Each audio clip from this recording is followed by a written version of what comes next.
Hello, it's Krista here with you again today. And it's almost the new year, Sunday. And just kind of wondering what all you think about the new year, some New Year's resolutions. If you'd like to comments, you can leave those down below. And I think it's a really great way to start off the year, doing our planning for better recovery, better healthy living. Manifesting starts with making the plan inside our brains, and then going forth and taking small action steps towards those goals every day in any way, as long as you can. I kind of I'm starting this new year with some lighter colored hair, and so I can see better, I cut some bangs. So I'm kind of excited about this, and I feel kind of like a shiny new gal. Even though my health isn't always that great. In fact, it's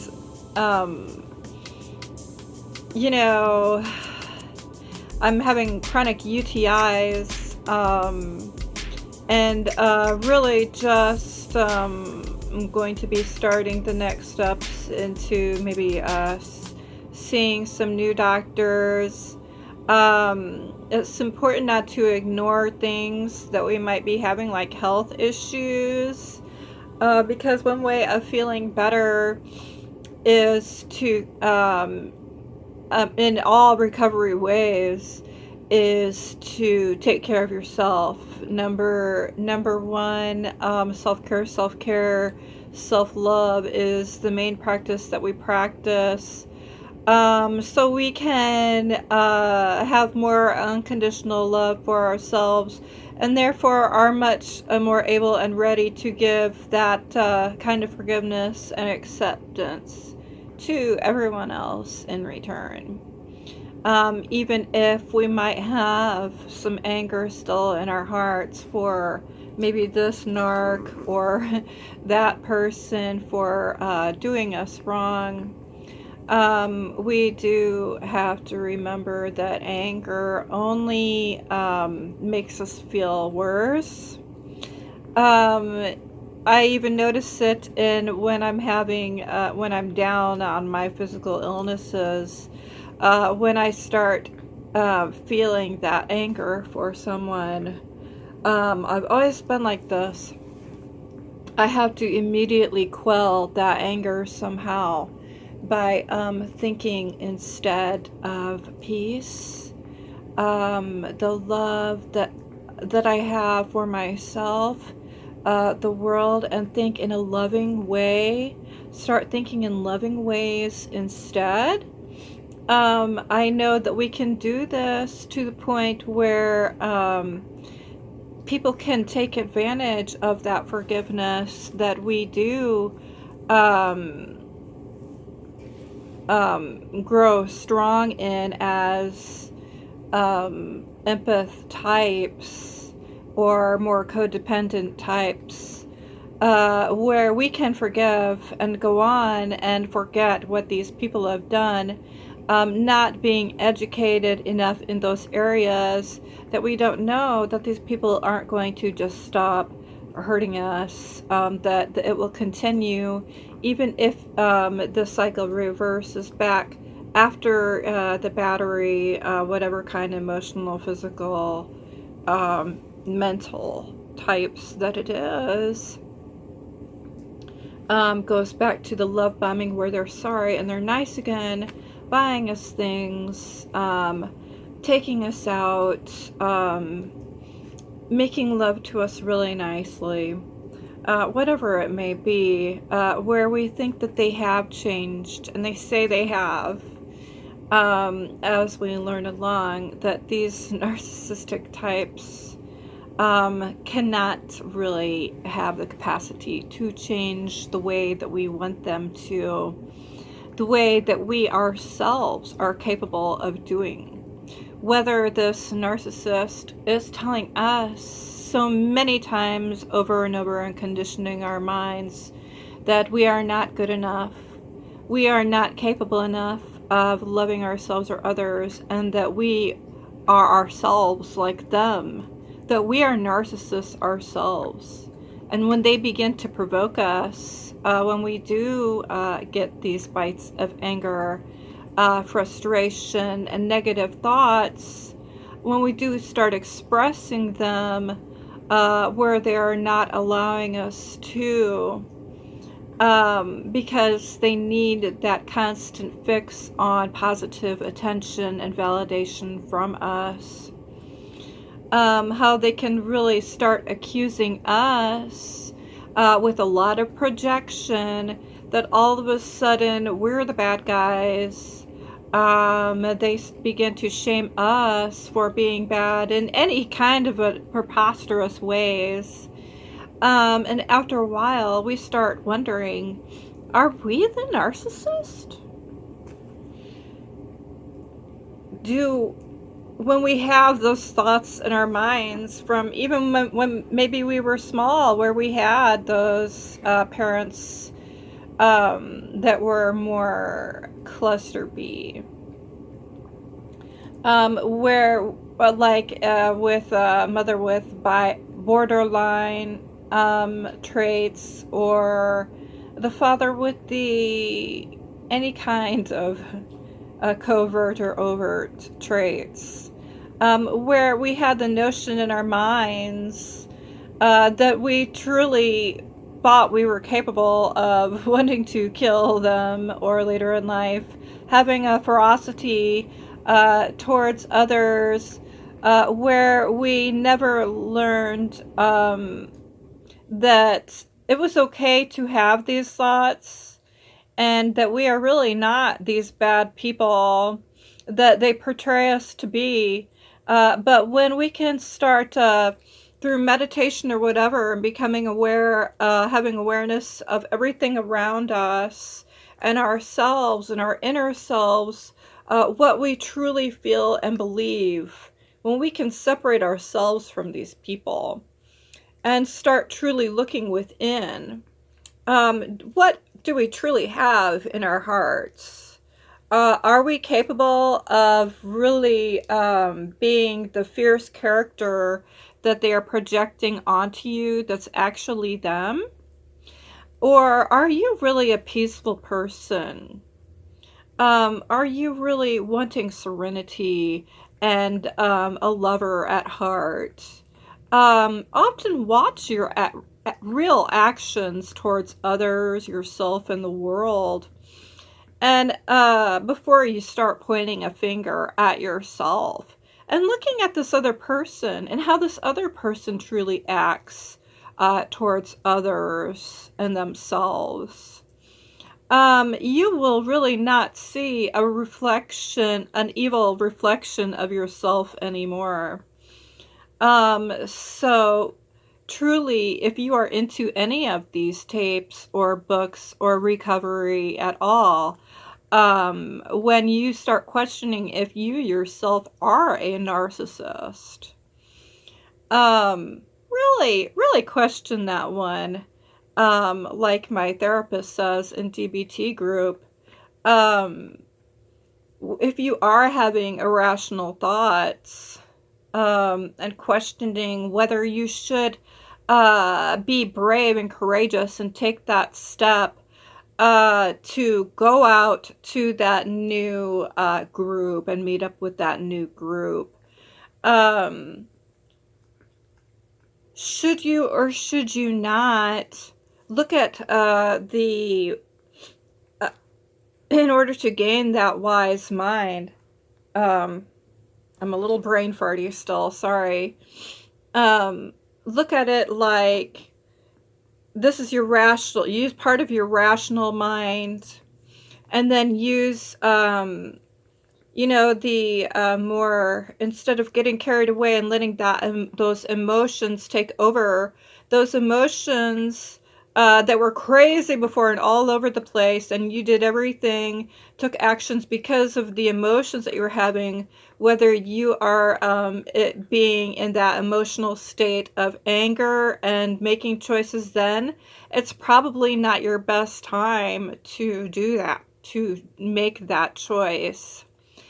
Be like, oh, I'm so angry and just you think anybody's gonna believe me, or you just start having all these irrational thoughts um, to not join that group because you're too afraid to step out or whatever.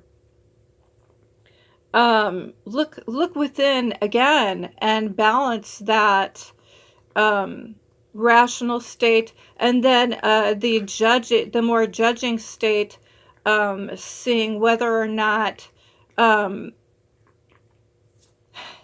you really are your thoughts really making sense.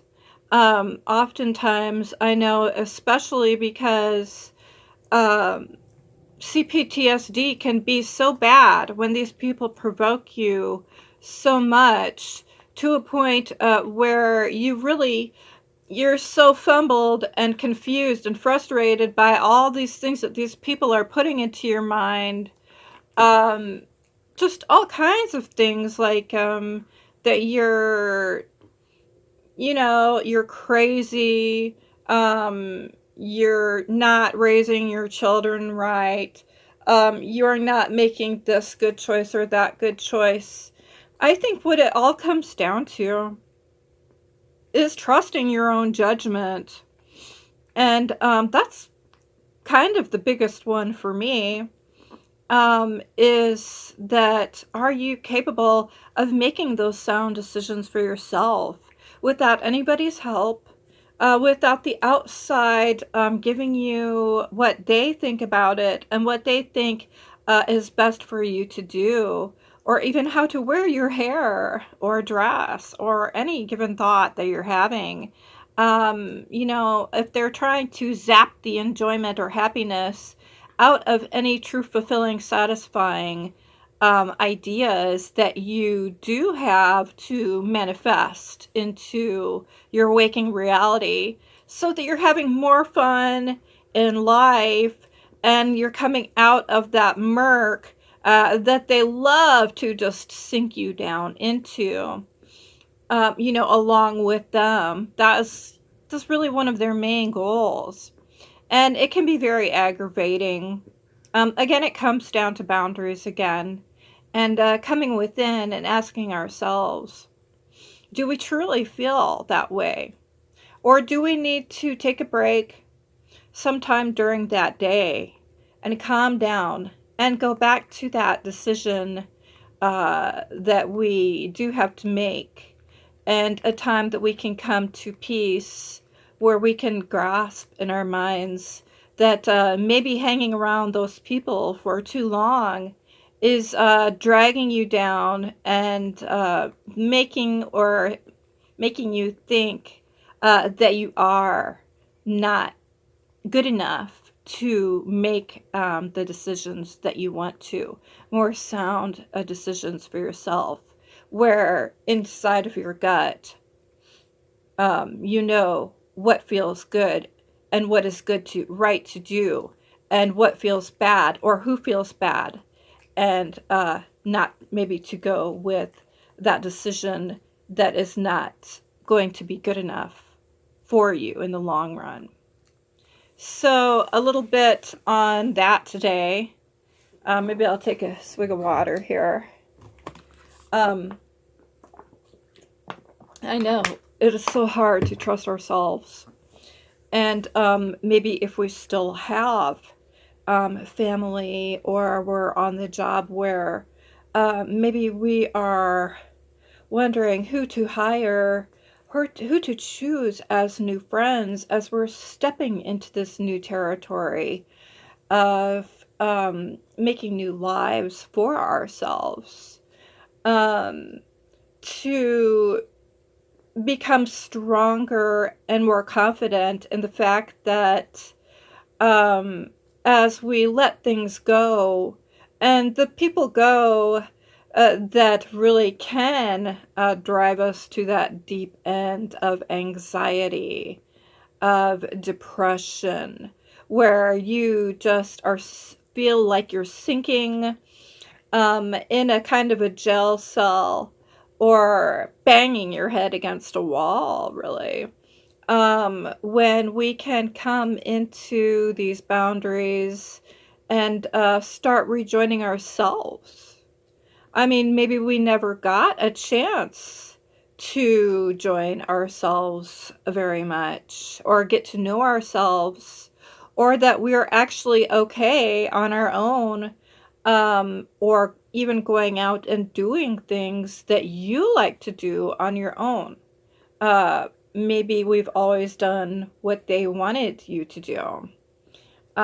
Maybe we were never sure what our favorite colors were. I mean, no matter how big or small, that you've ever learned what truly inside makes you happy, what truly your dreams are, or to even begin working towards them.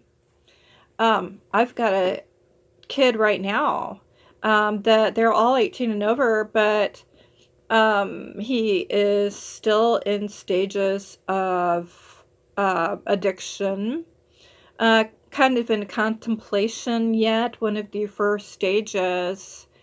Um, and I'm really proud of him that he is learning that he is capable of making his own decisions, and that by trusting himself, it actually feels good.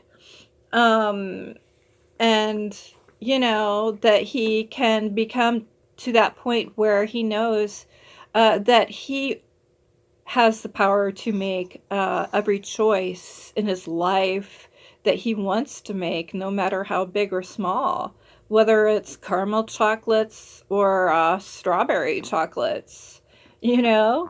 And to figure out more what is harming him and bad for him, that makes him feel bad, than when he chooses things for himself where he can separate from that old harmful way of living, and in those such intriguingly unhappy, miserable places where he has lost the feelings inside of himself and his heart, and has become numb, and continues to numb out with, like a lot of us do, bad relationships, and we can jump from one to the other. Like, you know, maybe we switch back to food again, bad food, and or alcohol, drugs, you name it, to where it's harming us again, and we don't notice it until we're sick or in that funk again, where we know that we need to stop and take actions to get and feel better again. Um, it's all just really a process. And like I said, little by little, we can come back into the awareness of the self. And no matter if there are flying monkeys or people around that don't want you to, stop being like them, whether they're other addicts or whatever, that you can really start asking them and creating some boundaries, like, like your child. If your child wants to use your laptop all the time, and you say to them, "Oh, I'm starting some new courses online and I really need my laptop more," and if it becomes even worse than that, where they are just mad and they want to keep you down, doing things for them, and keep being the enabler, like maybe it's important for you to get a safe and put the laptop in the safe instead, where, whether your children are using or whoever it is, to maybe lock your stuff up, and just start creating bigger boundaries. The more that they are crossing these boundaries, maybe we need to build these boundaries stronger, and keep working on more levels of self-confidence for ourselves, where we can keep in hope, and recovery, and stay there and not go back into that pit again. So thanks for listening today, and may you have a peaceful one.